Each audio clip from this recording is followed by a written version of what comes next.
Welcome back. In this video, we're unlocking one of the most powerful tools in SQL, the WHERE clause.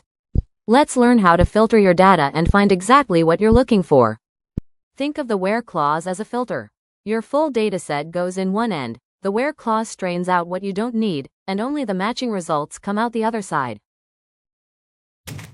Here's the basic syntax. We start with a standard select and from statement. Then, we add the new keyword, where, followed by our condition. This query will get the name and price of all products that cost less than 100.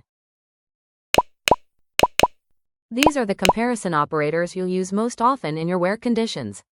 For example, equals, not equals, greater than, and so on. Let's see it in action.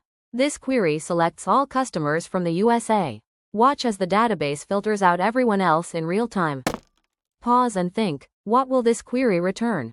Is it A, products under $50, B, the names of products over $50, or C, all products? The answer is B. It selects only the names, and only for expensive products.